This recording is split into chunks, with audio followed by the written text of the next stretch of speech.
Hi friend, Gujarati cooking channel में तमारुं स्वागत है। आज आप एक अलग ज रेसिपी बनाववाना छीए। केटली मस्त अने डेलिशियस लागे छे। घणीवार स्वीट खावानुं मन थतुं होय छे, पण आ स्वीट खाशो ने एटले आमां खांड पण वधारे नथी अने एकदम झड़पथी बनी जाय छे। एकदम मस्त छे। तमने आटलो लुक सारो लागे छे के एवुं नथी, पण एनो टेस्ट बी एनाथी बहु ज मजेदार छे। तो આપણે એને બનાવીશું અને ઘરે બનાવવામાં ઓછી સામગ્રીમાં બની જાય છે અને બહુ વાર પણ લાગતી નથી। તો હવે આપણે એને બનાવવાની શરૂઆત કરવાની છે। તો કેટલા સરસ લાડુ બની ગયા છે। તો આ લાડુ છે ને અઠવાડિયા સુધી રાખી શકાય છે ફ્રીજમાં। ઉનાળો છે એટલે બાકી શિયાળામાં ખાઈ શકાય છે। હવે આપણે એને બનાવવાની શરૂઆત કરીશું। તો એના માટે મેં અહીંયા 2 ચમચી ઘી લીધું છે। ઘી ગરમ થઈ જાય ને થોડું એના પછી જ અહીંયા આપણે છીણ લીધી છે। તો ટોટલ મેં 2 વાટકી જેટલી છીણ લીધી છે। તો તમારે પણ 2 વાટકી જેટલી છીણ લેવાની છે। તો એનું માપ કમ્પ્લીટ આપું છું તમને, જેથી કરીને તમને બનાવવામાં અનુકૂળતા રહે। તો સારી એવી બધી 2 વાટકી છીણ લઈ લીધી છે। તમે જુઓ છો કે ગરમ ઘી છે એટલે બબલ્સ થવા લાગ્યા છે। હવે આને આપણે ધીરે ધીરે હલાવીશું। અને હા, મીઠાઈ છે અને એટલા માટે આપણે છે ને ધીમો ગેસ રાખીશું। હજી ખાંડ કે કંઈ ઉમેર્યું નથી એટલે આપણે ધીમા ગેસે આ કરવાનું છે, કારણ કે છીણ જલ્દીથી ચડી જાય છે। એટલે આ ટોપરાની છીણ એડ કરી છે આપણે 2 વાટકી જેટલી। તો હવે એને સારી રીતે હલાવી લીધી છે। હવે આપણે એક કામ કરીશું। આ કલર એકદમ ઓપ્શનલ છે, પણ તેમ છતાં સારું લાગે છે।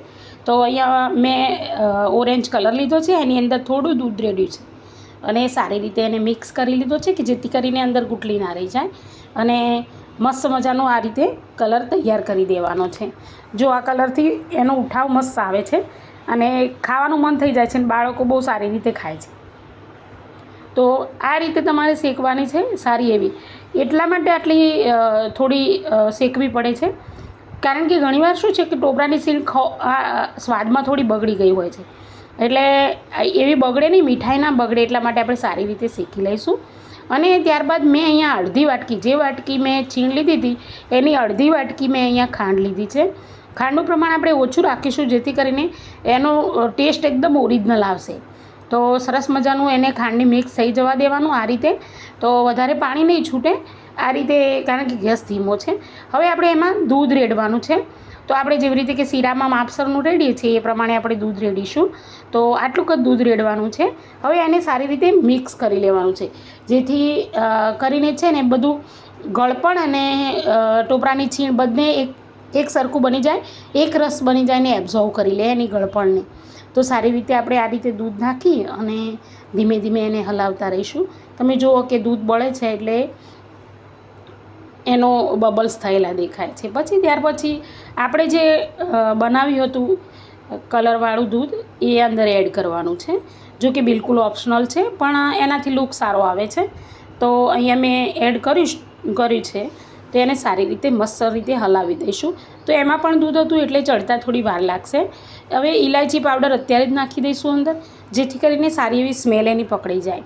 તો મસ્ત મજાનું જો કેટલું સરસ બાઇન્ડિંગ આવી જશે।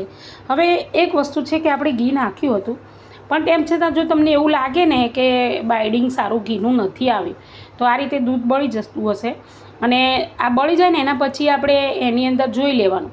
તો ઘીનું પ્રમાણ સરખું લાગતું હોય તો ઘી નાખવાની જરૂર છે નહીં। બાકી એવું લાગે કે બાઇન્ડિંગ ઓછું આવે છે તો અહીંયા ઘી નાખીશું। તો મેં અહીંયા 1 ચમચી સારું એવું ઘી નાખ્યું છે। અને ત્યાર પછી અહીંયા મેં આ દૂધનો પાવડર લીધો છે। તો દૂધનો 1 ચમચો ભરી અને સરસ મજાનો પાવડર લઈ લીધો છે। તો એને સારી રીતે મિક્સ કરી લઈશું। તો આ રીતે મિક્સ કરવાનું છે। આટલું ઘટ્ટ બને છે, પણ હજી થોડું ઘટ્ટ બનાવીશું। ના, બધી પ્રોસેસ આપણે ધીમા ગેસે કરવાની છે, જેથી કરીને બહુ એ ચોંટી ના જાય। તો સારી રીતે એને મિક્સ કરવાનું છે આ રીતે। એની ઇલાયચીની સ્મેલ પણ સરસ આવી રહી છે અને સારું એવું બાઇન્ડિંગ પણ આવી જશે। તો ઘી ગમે ત્યારે નાખી શકાય છે, એવું નથી કે આ ટાઈમે, પણ બાઇન્ડિંગ ના આવે તો નાખી દેવાનું છે સારું એવું। અને પછી એને સારી રીતે ચલાવી લેવાનું છે। આ રીતે મસ્ત ચલાવી લેવાનું, જેથી કરીને નીચે ચોંટે નહીં। હવે ધીમા તાપે છે એટલે આપણે સારી રીતે ચલાવવાનું છે। હવે જો ધીમે ધીમે આપણે આ પેંડા જેવું દેખાવા લાગ્યું છે અને ઘટ્ટ થવા લાગ્યું છે। તમે જુઓ કેટલું મસ્ત મજાનું ઘટ્ટ થઈ ગયું છે અને ધીમે ધીમે એ કઢાઈને છોડે છે।